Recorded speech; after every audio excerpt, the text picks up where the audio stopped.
With Filson's catalog getting kind of bloated and them making a lot more products overseas, the question must be asked, what products of Filson's are still worth buying? Welcome, I'm Carl Murawski, and this is the channel that helps you own less and own better. Now, a lot of people would say that I've been overly critical of Filson, to which I would probably agree. I have kind of a thorn in my side about Filson. Let's go down the history of Filson, just for a little bit of context. Filson started as an outfitter to loggers and outdoorsmen back in 1897, and they remained a relatively small factory-owned shop with a catalog of merely 35 items. Stan Coles bought Filson in 1970 and designed the rugged Twill luggage, which has cemented its place as a must-own for a lot of us. Mr. Coles expanded Filson's catalog from 35 to over 250 items in his time. In 2006, Filson was bought by Brentwood Associates. They made a weird Lodge line, which was terrible, and licensed Filson to Goldwyn, the brand that also did the North Face purple label. This is also where the Italian-made Filson black label for the Japanese market came from.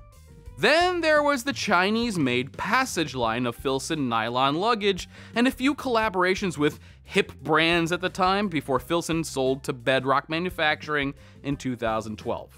Bedrock Manufacturing brought on slimmer cuts, a slew of designers and executives like Richard Chai, Alex Carlton from LL Bean, and Paul Choi from Levi's. Now, I'm gonna go out on a limb here and say that things took a turn for the worse after Stan Coles' time. They've released a lot of duds since then. From their Filson branded watches, which are basically like $800 Shinola watches. Shinola is owned by the same company, Bedrock Manufacturing, to my favorite example, the Chilean snack table. Just what every outdoorsman and logger needs, right? But there are still plenty of great products being made by Filson. So without further ado, here are some of my favorites.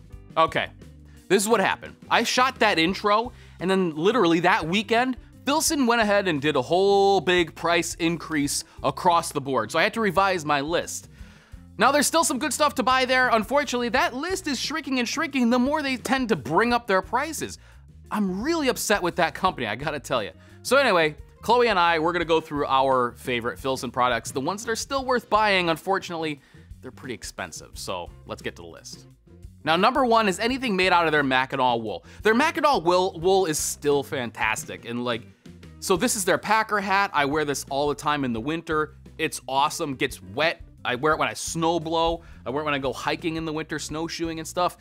That thing is fantastic, and you know, for its price, you really can't beat it. It looks as good as the day I bought it. Same thing can be said here with my dad's old Mackinaw Cruiser. This is from the 80s, I think from the early 80s, as far as I can tell. It does have the pure wool sticker on there, which I know that they did for a certain period, but I think that's about from maybe the 80s, 90s era, and it still looks and wears as good as ever. The only thing I've ever had to do to it is sew some buttons back onto it because they've kind of popped off just from wear, and that's fine. I mean, I was able to take them and go ahead and sew them back on.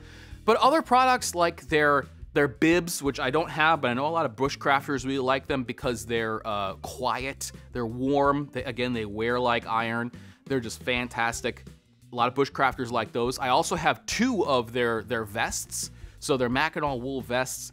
Now, unfortunately, with the price increase, I mean, they're expensive, but honest to God, you'll have your Filson wool products, this Mackinaw wool, you'll have them forever, and you'll probably pass them down, and like this, I'll have them forever and probably pass them down again, 3 generations. So this stuff just doesn't wear out. It's gotten crazy expensive. There are other brands who are doing it better, like Weather Wool, but that's even more expensive. So anyway, their Mackinaw wool is number one.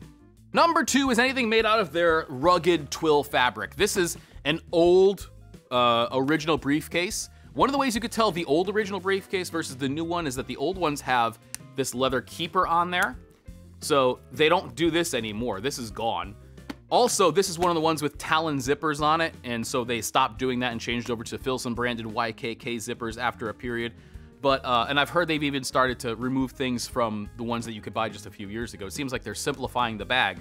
I love the leather keeper on the top here. I think that just, you know, when you batten down the hatches and keep this all set, and that's the other thing, is like, look at it, all this stuff works the way it did, or better, because it's all nice and worn in. And then, like, when it was brand new, this stuff just, it doesn't seem to wear. But anyway, so this is an old one of their rugged twill, and you could put it through hell, and it's like, it's impervious to wear. They're amazing, but now that used to be $325. That was the price. I think you can still get it for $325 certain places. Mr. Porter had it, I know, for a while. You may be able to get it for $325. They went ahead and increased the price of these products. This thing's now like $450. That's just, all right. You buy it, you'll probably have it forever. You probably will. But almost any of these products that I'm mentioning today, unless you have to have it new, buy it secondhand. In a way, maybe, you know, it's like NFTs or crypto. I mean, Christ, you bought this stuff back in the day and now you can sell it for more because they've increased the prices. But I gotta say, they're still a good buy. I mean, these things, they're still a fantastic briefcase. Check the secondhand market though, because since Stan Cole's time, they produced probably, you know, 1 million of those things. Plenty of them are on the secondhand market. Of course, they're becoming more and more expensive the more people, you know, see videos like this and go ahead and buy them up. But if you could find a good one, you could probably pay somewhere, you know, around half the price for one that's new. And like I said, they just don't tend to wear. Now, the original briefcase is one of my favorites. The duffel bags are fantastic. I like their Pullman briefcase, which I'm not sure they still make anymore. That was actually sized to fit under the front seat, you know, in front of you when you're on a Pullman train car. Just a cool little bit of history there. A lot of stuff is made out of their rugged twill. And that stuff is, it's thick, it's durable, and it looks really cool with some patina on it, especially if you get this lighter color. It looks even better than when it does brand new. So look around secondhand if you can, but if you have to have something brand new and you have the coin to spend, you know, anything in their rugged twill, still, it's a pretty good buy because you're gonna have it forever. You're gonna be able to use it and pass it on. So yeah, their rugged twill, it's becoming less and less of a good buy, but I'd say it's still a product to own. Next up is most of their tin cloth items. Now, their tin cloth, I remember hearing Wrangler Star talk about these things, and he would wear these into the woods in his time in the forestry service and really just loved them a lot. Now, that being said, I know some people will wear these casually. They're really meant for work, and they're probably a bit too much for most people to wear casually. It reminds me a lot of the Ship John or the heat straps coat, where it's just like really overbuilt, really rugged, and meant for work. You can still get, you know, their tin cloth pants. I know they make a tin cloth cruiser. There's a few other products that they make out of tin cloth. It's their heaviest duty fabric. It's expensive. There are some other better options out there. But if you like the Filson cut and you just dig the brand, it's still an okay buy for now until they bring that price way, way up. And then I would check out brands like Grease Point Workwear, what's it called? Red something Collective, Chiano Farmer denim. At least these guys are making workwear in small shops in the USA to the best of their ability, and you could actually talk to the maker instead of just like some big corporation where it's run by all these different, you know, people who have kind of gone through the revolving door of fashion brands. So, you know, if you dig the Filson thing and you gotta have their workwear, I would say their tin cloth is the way to go. Their CCF line, I've had a couple pieces from their CCF workwear line. They're way overpriced for what you get, but their tin cloth, it's still a decent buy.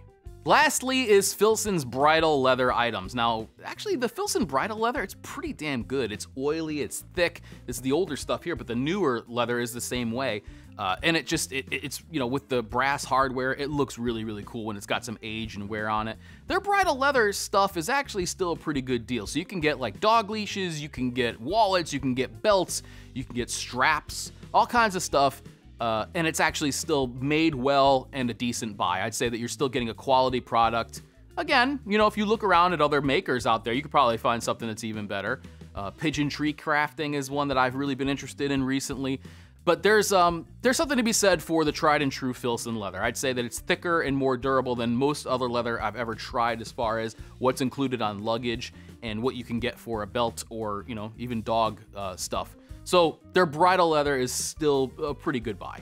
Now, sadly, that's kind of it. It pains me to say that because to see a big, old, great brand like Filson kind of go down the tubes, man, it's really heartbreaking. You know, their stuff was fantastic for a long time. It was the best, and their slogan, might as well have the best, rang true for most of their products. But now they're so out of reach of the average person that buying them, frankly, is kind of ridiculous. For that price, for the price of $450, you can get yourself something really decent made out of leather. You could probably have a maker make something like this. There's a company called Vermilia, I'm gonna put the thing here because I can't pronounce it. They're supposed to be really, really good. There's a lot of other stuff out there, so if you do a little bit of digging, you'll find superior products. But to see a brand that's over 100 years old go this direction, man, it really bums me out. It kind of reminds me of what happened to Eddie Bauer back when they started making, you know, like Eddie Bauer branded SUVs and stuff. What happened to this brand? Or what happened to Abercrombie and Fitch?